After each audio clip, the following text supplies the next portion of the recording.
Hello বন্ধুরা, কেমন আছেন? আশা করি অনেক ভালো আছেন। তো এইদিকে যে বাংলাদেশ এবং আফগানিস্তান যে দুবাই স্টেডিয়ামে যে 3 ম্যাচের সিরিজ হচ্ছিল টি-20 সিরিজ, সেখানে কিন্তু আফগানিস্তানকে পুরাই ওয়াশ করে ফেলছে। 3 ম্যাচ হারিয়ে দিয়েছে, সিরিজ তো জিতছে এবং 3 ম্যাচ কিন্তু জিতে তাদের কিন্তু ওয়াশ করে ফেলছে। আফগানিস্তানে কিন্তু অহংকার শেষ করে ফেলছে বাংলাদেশের টাইগাররা। কি ম্যাচটাই খেলছে মামা আমাদের টাইগাররা। তো লিটন কিন্তু এখানে ছিল না, লিটনের ক্যাপ্টেন্সি কিন্তু এখানে আমরা দেখতে পাইনি, কারণ লিটন ইনজুরিতে ছিল। আর এখানে কিন্তু জাকির কিন্তু ক্যাপ্টেন ছিল।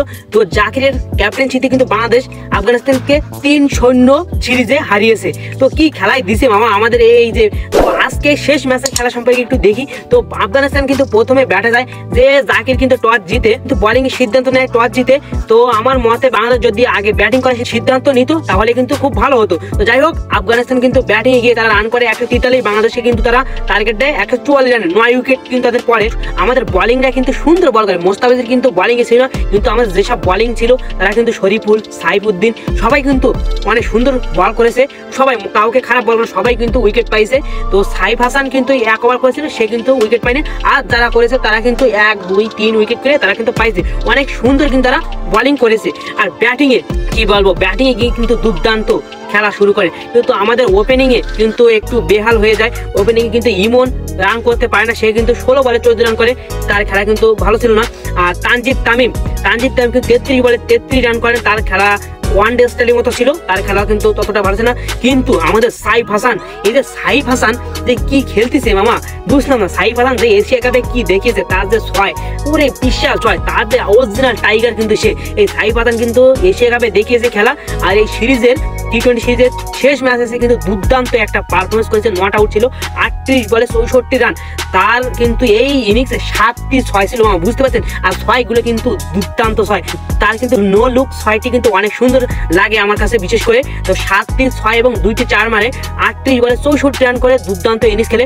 আর আমাদের ক্যাপ্টেন জাকির, এই যে শালা পাড়া, এই যে কাল্লা পাড়া যে কি খেলে ভাই, বুঝলাম না। তার খেলার ধরন এতটাই বাজে, কি খেলে এনে আবার আমাদের বাংলাদেশের সেরা ফিনিশার এই জাকির আলী অনেক, সে কিন্তু 11 বলে 10 রান করে, তার প্রতিটা ম্যাচ কিন্তু খারাপ।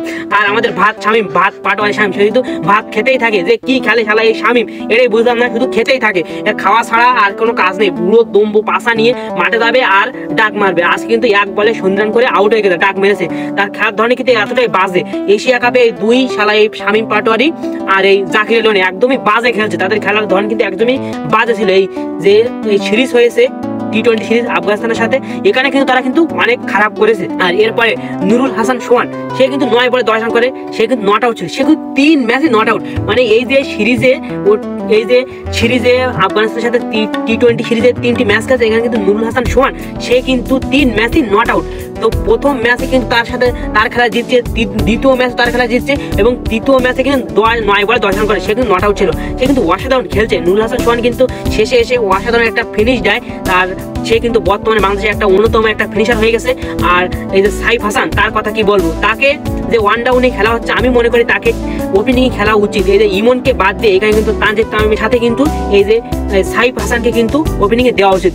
তার কিন্তু ক্যারিয়ার এইভাবে নষ্ট করলে হবে না। সে কিন্তু ওপেনিং এ আমরা দেখতে পাচ্ছি অনেক সুন্দর করছে এশিয়া কাপে, কিন্তু এইখানে এসে তাকে আবার ওয়ান ডাউনে নামানো হচ্ছে। এটা কিন্তু আমি বুঝলাম না যে তাকে কেন নামানো হয়েছে। সে কিন্তু নামানোর পরে প্রথম ম্যাচে খারাপ করেছিল, দ্বিতীয় ম্যাচে 18 রান করেছিল, এবং শেষ ম্যাচে এসে কিন্তু 64 রান করেন 38 বলে, নট আউট থাকে। সে কিন্তু ম্যাচ শেষ করে মাঠে ফেরে। তো বাংলাদেশ কিন্তু 144 রান করে 4 উইকেটে 6 উইকেটে বিশাল জয়। 18 ওভারে কিন্তু শেষ করে ম্যাচে 2 ওভার থাকতে কিন্তু বাংলাদেশ জয় লাভ করেছে। দুর্দান্ত বাংলাদেশ কিন্তু টাইগারের গর্জন দেখেছে। তো আফগানিস্তানের অহংকার কিন্তু, রশিদ খানের অহংকার কিন্তু ভাঙছে।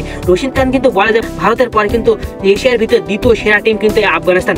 তো সেই আফগানিস্তান কিন্তু 3 ম্যাচই হারিয়েছে। ক্যাপ্টেন মানে রশিদ খান যে ক্যাপ্টেন, তার মুখ কিন্তু ভেঙে দিয়েছে। আর তাদের যে কোচ, আফগানিস্তানের কোচ কিন্তু বলেছে যে এশিয়ার দ্বিতীয় সেরা টিম কিন্তু আফগানিস্তান নয়, আরো কিন্তু যারা আছে তারা কিন্তু এর ভিতরে আরো কিন্তু অনেক ভালো টিম আছে। তো তারা কিন্তু এইবার শিকার হয়েছে। তো তাদের কিন্তু অহংকার ভাঙছে, এটাই কিন্তু ভালো লাগছে। তো বাংলাদেশ কিন্তু সিরিজ জিতছে, এরপরে কিন্তু ওডিআই খেলা, ওয়ান ডে খেলা, সেখানে কিন্তু বাংলাদেশ খেলবে। তো বাংলাদেশের জন্য শুভকামনা হলো ওয়ান ডে ম্যাচের জন্য এইভাবে জিতে। তো আজ এই পর্যন্ত। ভিডিওতে একটি লাইক এবং চ্যানেলে একটি সাবস্ক্রাইব করে আমার সাথে থেকে যাবেন। নেক্সট ভিডিওতে আবার দেখা হবে আপনাদের সাথে। তো আজ এই পর্যন্ত, টাটা বাই, ভালো থাকেন।